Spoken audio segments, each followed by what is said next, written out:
Antes de empezar me haría más feliz si se suscribieran y dieran like para más video como este capítulo 29. Tiberión rugió con tanta furia que todo su rostro se distorsionó, contorsionándose en una expresión salvaje que parecía pertenecer más a un animal que a un ser humano. Sus ojos, que hacía unos momentos brillaban de un blanco puro, ahora estaban teñidos de rojo. Liberó una intención asesina que, en ese instante, no era simplemente violenta. Era tan densa que el espacio alrededor de su figura se distorsionó. Rayleigh, a varios metros de distancia, sintió todo el impacto de su presencia. Su corazón comenzó a latir violentamente mientras un escalofrío involuntario recorrió su columna. Era un instinto asesino tan puro que era casi tangible, como si las manos invisibles de Tiberión quisieran aplastarlo. Y en ese momento, Tiberión lanzó un puñetazo directo hacia él. Las pupilas de Rayleigh se contrajeron, sintió un hormigueo en el cuero cabelludo y, por puro reflejo, saltó hacia un lado, esquivando por poco el golpe. Pero aunque apenas evitó el impacto directo, el golpe no se detuvo. Golpeó el suelo de lleno, provocando una explosión tan tremenda que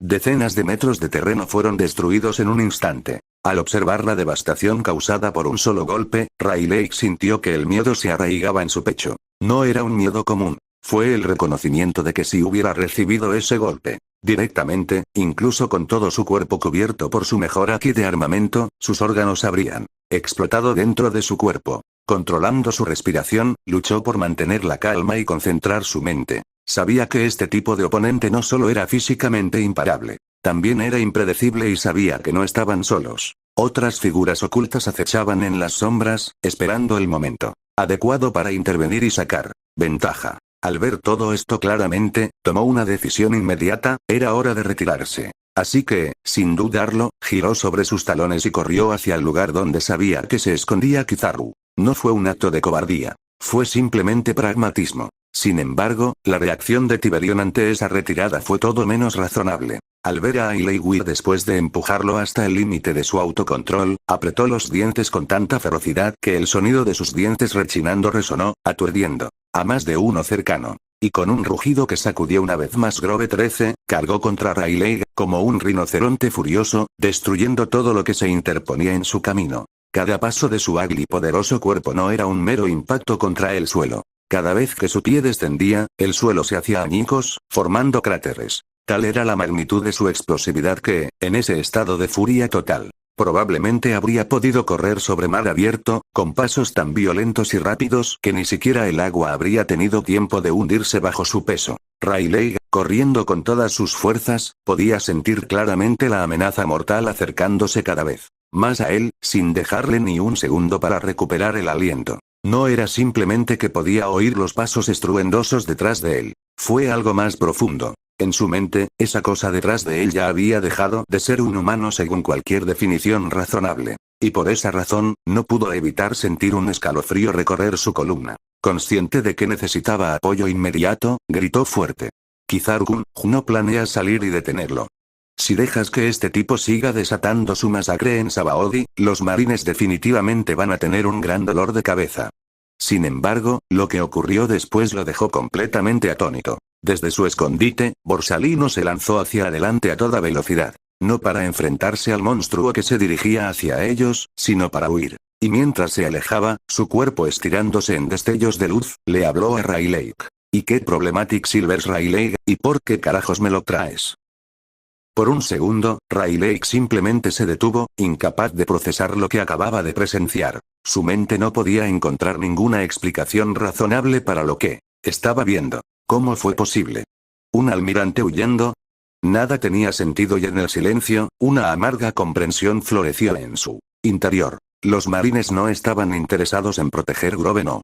13. Los marines habían decidido abandonarlo. Y no solo eso, probablemente ya habían calculado de antemano que este desastre podría servir como la excusa perfecta para limpiar el Grove. Realmente son capaces de cualquier cosa para mantener su orden, gruñendo por dentro, chasqueó la lengua con frustración y no tuvo más opción que recomponerse y también lanzarse hacia adelante, persiguiendo a Borsalino mientras maldecía su suerte. Mientras tanto, a lo lejos, los marines de élite estacionados en zonas más remotas observaban con expresiones de absoluto desconcierto. ¿Eh?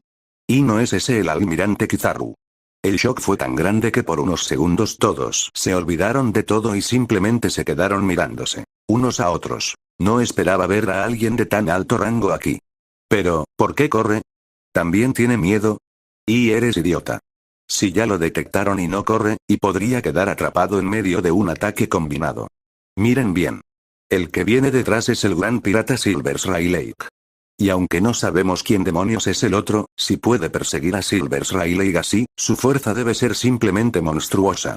La realidad era innegable y todos la comprendieron en cuestión de segundos. TSK, parece que será mejor que nos quedemos quietos, como si no hubiéramos visto nada. Si nos metemos en medio de esa confrontación, acabaremos muertos como mínimo. A pesar de sus palabras, nadie se atrevió a contradecirlo. Y en una sincronización silenciosa, el grupo llegó a un acuerdo sin necesidad de más palabras. Rápidamente formaron un frente unido para sobrevivir. Corrieron hacia uno de los gigantescos arbustos y, como si fueran parte del follaje, se escondieron bajo su sombra, optando sin vergüenza por la prudencia antes que por correr hacia una muerte segura. Aunque se habían convertido en marines, aunque habían jurado cazar piratas, ninguno de ellos era tan estúpido como para enfrentarse a dos monstruos cuando la supervivencia todavía era una opción. A medida que los disturbios se intensificaban en Grove 13 y el ruido se escuchaba cada vez más lejos, la noticia del caos ya se había extendido a los groves vecinos. Si no fuera por los cordones militares que sellan todos los puentes que conectan con Grove 13, innumerables personas curiosas ya habrían acudido allí en masa. Pero, como era de esperar, muy pronto llegó uno de los nobles mundiales, impulsado no por un sentido de responsabilidad o preocupación, sino por la codicia. Una caravana de esclavos, encadenados unos a otros, se abría paso entre la multitud, escoltados por una docena de oficiales de inteligencia uniformados. La gente común, al ver esto, inmediatamente se hizo a un lado, y los marines estacionados allí no tuvieron más remedio que arrodillarse en el momento en que vieron aparecer la figura en el centro de la procesión. Un ser que no inspiraba verdadero respeto, sino más bien un odio contenido que ni siquiera el miedo podía borrar por completo. El noble mundial que lideraba la marcha era Theo. San Carlos, miembro del linaje divino, vestía la vestimenta típica de su cuerpo era tan obeso que parecía deforme, con una papada derramándose sobre su cuello y, como toque final, un largo hilo de moco colgando de su nariz, balanceándose de un lado a otro mientras avanzaba con pasos pesados. Y sus pequeños ojos, casi perdidos entre la hinchazón de sus mejillas, miraban a la multitud como si contemplara basura. Miserables gusanos, gruñó con voz nasal e irritante, ¿estáis seguros de que hay una sirena gigante aquí? Se dirigía a un comerciante, un pobre desgraciado y tembloroso que había sido capturado al azar para responder a sus demandas. El hombre, sudando, hizo una profunda reverencia mientras tartamudeaba su respuesta. Ese sí, mi señor. Este humilde sirviente la ha visto con sus propios ojos, sin embargo, a su lado hay una persona muy poderosa, sin embargo, antes de que pudiera terminar de hablar, Carlos levantó su pierna y pateó al comerciante directamente en el pecho, enviándolo a volar hacia atrás al suelo con un grito ahogado. Y ni siquiera se molestó en mirarlo. Venid, matad a este miserable gusano. Arrojadlo a los perros. Ordenó, agitando su mano enguantada de verde como si espantara insectos. Y luego, con una mueca de desdén, añadió. ¿Cómo podría un dios como yo preocuparse por un simple mortal? La escena se desarrolló bajo la mirada impotente de todos los presentes, y nadie se atrevió a contradecirlo. Incluso los marines, que normalmente habrían intervenido ante semejante abuso, bajaron aún más la cabeza, apretando los dientes con frustración. Escuchen bien. Gritó Carlos. Todos me seguirán y capturarán a esa sirena gigante. Mara. Y ustedes, marines inútiles, apresúrense a encontrarla. Si no, los bendeciré a todos con la muerte. Los marines, apenas conteniendo su indignación, se tragaron su orgullo y comenzaron a moverse a regañadientes, rezando en silencio, para que el día terminara rápidamente. Si hubiera sabido que hoy sería así, habría consultado el horóscopo antes de levantarme. Mientras tanto, los esclavos de la procesión, con el rostro vacío de esperanza, se dispersaron obedientemente en busca de la sirena gigante, acompañados por los agentes de inteligencia que recorrían cada rincón. No pasó mucho tiempo antes de que uno de los agentes regresara jadeando con una noticia que hizo que los ojos de Carlos se iluminaran. Mi señor. La hemos encontrado. La sirena está cerca. Los labios de Carlos se curvaron en una sonrisa extática y enfermiza. Finalmente, una vez llevado al lugar, Carlos vio a Shiraoshi. y en el mismo instante en que sus pequeños ojos la contemplaron, la figura del noble mundial quedó completamente fascinada. Frente a él había una sirena tan colosal, tan absurdamente hermosa, que su mente simplemente no podía resistirse. Babeando descaradamente, levantó ambas manos como si quisiera abrazarla, con la lengua afuera mientras ordenaba. Oh sí. Rápido, ponle cadenas y captúrala. La baba goteaba de sus labios mientras murmuraba en susurros. Jejejeje. Sorbo, serás mi mascota, mi pequeño juguete, y te disfrutaré muchísimo ahora mismo. Capítulo 30. En algún otro lugar.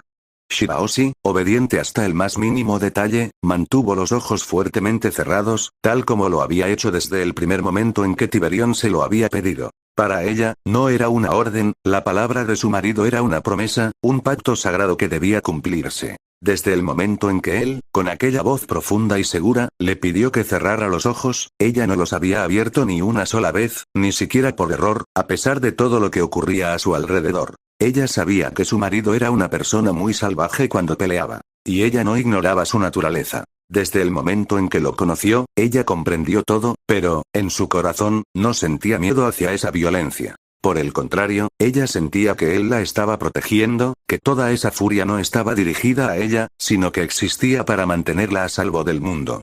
Por eso, cuando le pidió que cerrara los ojos, ella comprendió inmediatamente que su intención no era excluirla del conflicto, sino protegerla de las escenas de violencia. Y ella, en su infinita ternura, quiso honrar ese cuidado. Ella quería ser digna de esa protección. A pesar de su naturaleza tímida, poseía un poderoso haki de observación. Desde su nacimiento, y aunque todavía no era capaz de controlarlo por completo, podía percibir el peligro de forma natural. Era como si cada mala intención a su alrededor fuera una espina invisible, que le arañaba la piel. Y en ese momento, con los ojos cerrados y la respiración contenida, sintió claramente muchas presencias extrañas que se acercaban rápidamente desde diferentes direcciones. Cada una de aquellas presencias cargaba emociones extrañas, intenciones impuras, amenazas que, aunque no podía ver, podía sentir pinchándole la espalda. Y con esto, la aterradora semilla del pánico comenzó a brotar. Su mente, abrumada por estas sensaciones desconocidas, oscilaba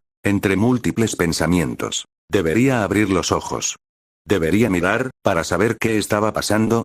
¿O debería obedecer la palabra de su marido y confiar plenamente en él, tal como había prometido? Su pecho subía y bajaba irregularmente, luchando contra el impulso de romper la orden. Pero en el fondo, su determinación era inquebrantable. Ella había prometido, había jurado obedecer. Ella no podía traicionar esa confianza. Entonces, temblando ligeramente, decidió mantener los ojos fuertemente cerrados. Sin embargo, el problema no podía resolverse con mera fe. Porque aunque sus párpados permanecieron sellados, su haki de observación siguió transmitiendo todo lo que estaba sucediendo. Ahora, no solo sentía la cercanía de varias personas. Sintió cómo esas presencias se llenaban de ansiedad, codicia, intenciones extrañas y comenzaban a rodearla. Incluso podía oír algunas risas extrañas, sonidos que le producían dolores de cabeza. Y esas risas desagradables. Le recordó dolorosamente a aquel hombre que la había acosado durante tantos años, aquel ser despreciable que la acechaba todos los días, riendo con ese mismo tono repulsivo, lleno de... Ese sonido despertó miedo en su alma. La confusión una vez más comenzó a devorar su mente. ¿Y qué debería hacer ahora? Si abría los ojos y veía lo que estaba pasando, tal vez podría encontrar una manera de protegerse o escapar. Pero si se mudaba sin permiso, corría el riesgo de que su marido no pudiera encontrarla después. Y la mera idea de estar separada de él, de perder su calor, era más aterradora para ella que cualquier otra cosa. Así que ella permaneció quieta, temblando, atrapada entre su creciente miedo y su deseo de ser la esposa obediente que su marido merecía. Dándole vueltas y vueltas en su mente, prisionera de la duda, el miedo y el amor más puro que jamás había sentido. En ese momento, cuando todo parecía pender de un frágil equilibrio, un esclavo encapuchado, alto y corpulento, casi del mismo tamaño que Shirahoshi, avanzó hasta quedar frente a ella. Sus manos ásperas se extendieron y agarraron la delicada mano de la princesa, aplicando una fuerza brutal. Shirahoshi, que hasta entonces había logrado mantenerse firme en su obediencia, se sobresaltó como si una descarga eléctrica la recorriera desde la cabeza a los pies. Su enorme cuerpo comenzó a temblar y la burbuja alrededor de su cintura vibró tan violentamente que parecía a punto de estallar. Sus labios, una vez presionados juntos en determinación, se separaron temblorosamente y las lágrimas comenzaron a rodar silenciosamente por sus mejillas. Ella ya no pudo contener la represión, y ella rompió a sollozar. ¿Podrías, por favor, no lastimarme? Suplicó débilmente, como el grito de un pájaro herido, temblando entre sollozos, como si cada palabra le costara el alma. Sus ojos, todavía obedientemente cerrados, se arrugaron con angustia mientras luchaba por permanecer firme en su promesa. Debo esperar aquí, a que mi marido vuelva. Si me llevas, se preocupará mucho. No sabrá dónde encontrarme, balbuceó, aferrándose a la única certeza que tenía, a la única luz que le quedaba en medio de aquella oscuridad abrumadora. Pero su voz, llena de dolor, no encontró eco en los corazones de quienes la rodeaban. A unos metros de distancia, Carlos observaba la escena con un brillo en los ojos. Cada lágrima que corría por las mejillas de Shirahoshi, cada súplica inocente, parecía avivar aún más su emoción. Se lamió los labios, babeando descaradamente, y dejó escapar una carcajada. Mufuzu, excelente sirena de primera. Gimió entre jadeos de placer. No solo llora de forma adorable, sino que incluso su vocecita es tan dulce, su lengua sobresalía entre sus dientes amarillos mientras hablaba, y su cuerpo se retorcía como un cerdo revolcándose en su propia inmundicia. Qué lástima que parezcas ciega, pequeña, pero no importa. Igual lo pasaré muy bien contigo.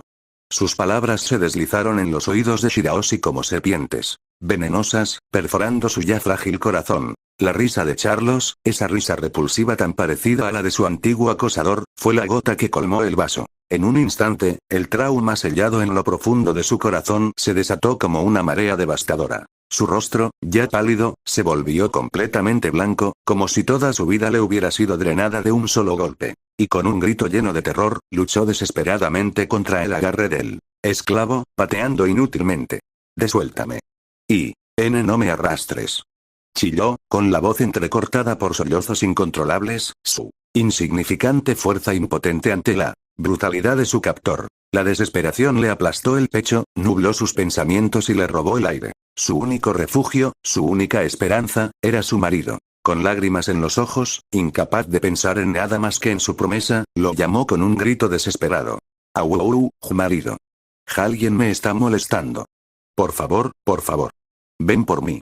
Su voz infantil y dolorosa hizo estremecer incluso a los marines que observaban desde lejos. Porque en esas palabras no había engaño ni exageración. Era el llanto de un niño indefenso. A pocos metros de donde se desarrollaba el caos, Tiberión finalmente había alcanzado a su presa. Su cuerpo, colosal y palpitante de poder, se plantó frente a Rayleigh y Kizaru con una presencia asesina. De repente abrió ambos brazos, como si quisiera cortar cualquier ruta de escape, interceptándolos de una manera que no dejara lugar a dudas. Nadie iba a pasar sin su permiso. Su mera presencia, incluso más que su tamaño o fuerza, dominaba el espacio que lo rodeaba. Ante sus ojos, Rayleigh comprendió inmediatamente que la situación era insostenible. Y aunque le dolía el orgullo, sabía que huir ya no era una opción viable. Tiberión era demasiado rápido y demasiado destructivo. Si seguían huyendo, lo único que conseguirían sería ver todo Grove 13 reducido a cenizas, aplastando a miles de inocentes en el proceso. Así, volviendo el rostro hacia su improvisado compañero, le propuso tranquilamente: Kizaru-kun, ¿qué tal si unimos fuerzas? Kizaru, que hasta ahora había permanecido casual, inclinó la cabeza con expresión aburrida, mirando de reojo la imponente figura de Tiberión. Y su respuesta, como siempre, fue indiferente. ¿Cooperar? ¡Qué problemático!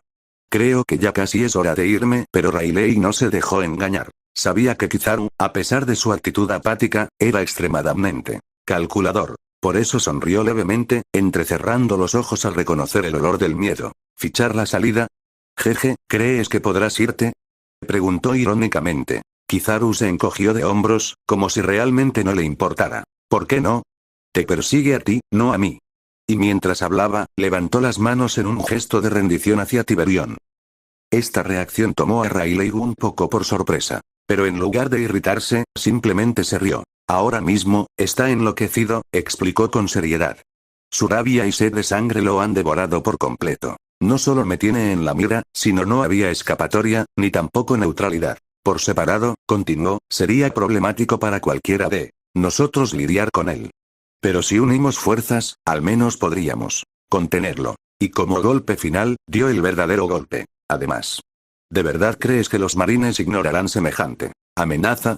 El mensaje fue claro. Si no se contenía a Tiberión ahora, todo el bosque caería, y con él, el prestigio de los propios marines. Kizaru sin moverse, reflexionó internamente. Sus gafas oscuras brillaron brevemente bajo la luz filtrada por las burbujas flotantes y finalmente, con un suspiro resignado, asintió levemente. Aceptaría cooperar, al menos por ahora. Pero justo en ese instante llegaron a un acuerdo verbal. Tiberión se movió. Y no como lo hacía cuando los perseguía. Fue una explosión de pura velocidad. Un destello rojo e incandescente atravesó el espacio entre Rayleigh y Kizaru como un rayo, dejando un vacío ensordecedor a su paso. El suelo a su alrededor se agrietó como si hubiera sido golpeado por una fuerza tremenda, y las burbujas explotaron. Todo sucedió en menos de un segundo. Rayleigh y Kizaru todavía estaban congelados. Sus cuerpos reaccionaron por sí solos, pero sus cerebros tardaron un instante más en procesarlo. Un instante de miedo genuino. La sensación de que todos los pelos de sus cuerpos se erizaron y el sudor brotó de sus espaldas era inevitable. Sus miradas se encontraron, y ambos entendieron lo mismo sin necesidad de palabras. Esa cosa que acaba de pasar. ¿Era realmente él? ¿Y cómo podría alguien alcanzar tal velocidad? ¿Y cómo podría existir un monstruo como ese? Y cuando finalmente lograron recuperar la compostura, lo entendieron. Ese monstruo todavía escondía parte de su verdadera fuerza. Esa cosa ni siquiera estaba peleando en serio. Lo que acababan de presenciar era simplemente un vistazo. Y ahora, con la velocidad que había mostrado, probablemente ni siquiera, uniendo fuerzas podrían seguirle el ritmo de manera consistente. Mucho menos una pelea 1 a 1, eso sería impensable. Sería una derrota aplastante. Todavía cubierto de sudor, Rayleigh decidió no perder ni un segundo más, expandió su haki de observación a su máximo alcance, abriendo su percepción en un intento de comprender qué había llamado la atención de tal monstruosidad. Y en ese instante, un destello de amargura cruzó sus ojos. Con una sonrisa burlona hacia el cada vez más tenso Kizaru, dijo: «Jeje, parece que tus problemas acaban de comenzar, este anciano se jubila». Y sin darle la más mínima oportunidad de responder, desapareció en una secuencia de saltos. Kizaru se quedó mirando en la dirección donde Tiberión había desaparecido, sintiendo por primera vez en mucho tiempo un peso incómodo en su pecho. Había considerado quedarse y enfrentarse a Rayleigh, tal vez incluso arrestarlo de una vez por todas, pero ahora, ante lo que estaba a punto de desatarse, no tuvo más remedio que cambiar de objetivo. Suspiró mientras murmuraba con resignación: «Los nobles mundiales siempre son problemáticos, pero con mi velocidad, tal vez pueda detenerlo a tiempo». Sin perder un segundo, su cuerpo se convirtió en un rayo de luz, disparándose en línea recta. Pero ya era demasiado tarde. Porque Tiberión ya había escuchado el grito desesperado de Shirahoshi. O mejor dicho, su súplica. La visión de su esposa suplicando su ayuda mientras lloraba había encendido dentro de él un fuego que no podía ser extinguido por ninguna razón, ninguna lógica o ninguna fuerza humana. Y en ese instante, abandonó por completo cualquier pizca de control que le quedaba. Sin pensarlo, rápidamente activó el Demon Bat. Sus músculos, ya monstruosos, se comprimieron aún más, sus venas palpitaron bajo su piel endurecida, liberando una presión aún más fuerte. Su energía vital, su espíritu, su sed de sangre, todo explotó en una abrumadora liberación de poder, aumentando no solo su fuerza sino todos los aspectos físicos de su ser a niveles absurdos. En ese momento, su velocidad era un insulto a las leyes de la naturaleza. Entre 700 y 800 metros por segundo. Y la distancia de más de 3000 metros que los separaba de Shirahoshi. Desapareció en menos de 4 segundos. Cuando finalmente llegó a la escena, lo que vio solo lo enfureció aún más. Allí estaba un gigante encapuchado, tirando con fuerza del delicado brazo de su esposa, arrastrándola sin piedad como si fuera un simple trozo de carne.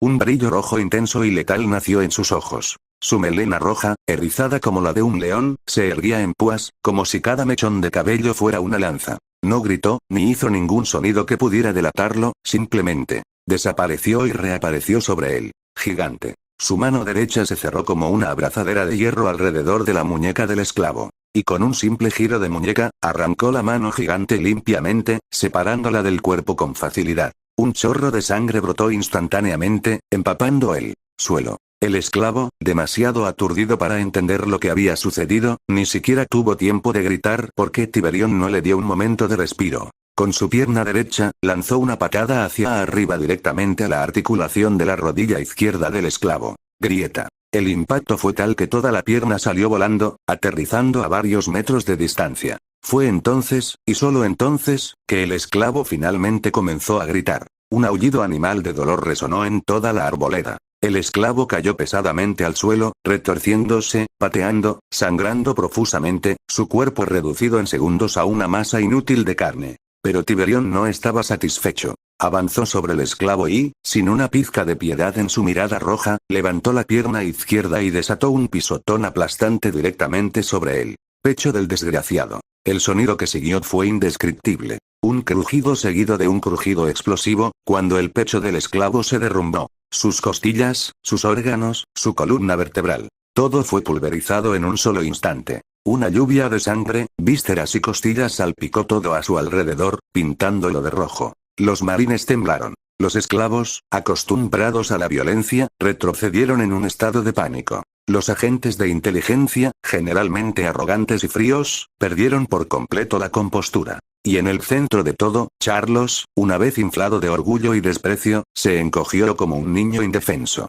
Todos, sin excepción, sintieron que un terror primario borraba toda su racionalidad y lógica. Allí, de pie en medio de la carnicería, Tiberión, de casi 3 metros de altura, brillaba como una figura nacida de las mismas puertas del infierno. Su torso desnudo revelaba un cuerpo que desafiaba toda comprensión, un monstruoso conjunto de músculos hiperdesarrollados, cada vena abultada, como si su piel estuviera a punto de estallar. Su cabello rojo, completamente erizado, reflejaba la intensidad de la furia que ardía dentro de él, mientras su mirada incandescente, desprovista de compasión, recorría cada uno de ellos. El aura que emanaba de su cuerpo no era simplemente poderosa, era salvaje y tan brutal que parecía torcer la realidad misma. ¿Qué clase de monstruo era este?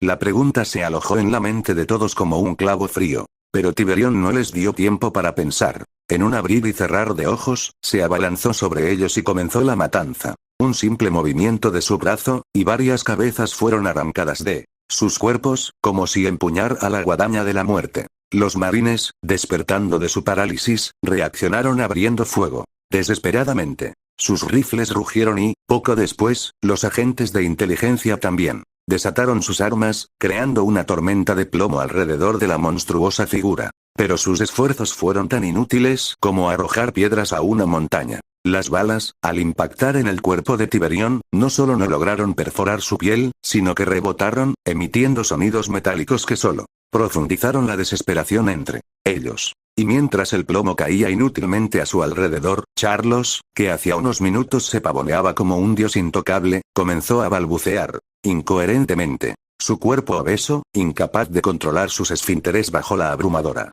presión de la presencia de Tiberión, se mojó, un líquido tibio se filtró a través de sus pantalones blancos manchados, formando un charco a sus pies. Gritando como un cerdo en un matadero, se dio la vuelta apresuradamente, ordenando histéricamente a sus esclavos. Rápido, rápido, maten a ese vil y sucio humano, gusanos inútiles. Sácame de aquí ahora mismo.